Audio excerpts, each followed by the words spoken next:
Балбала ұсынады.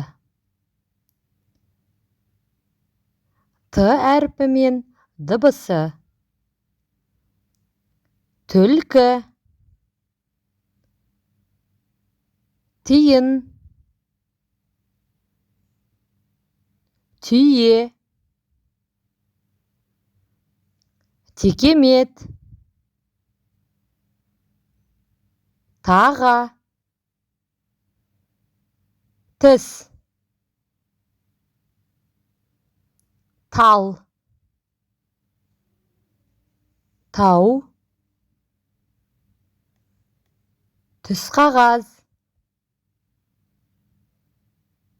тары,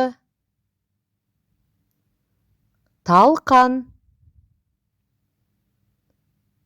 тай,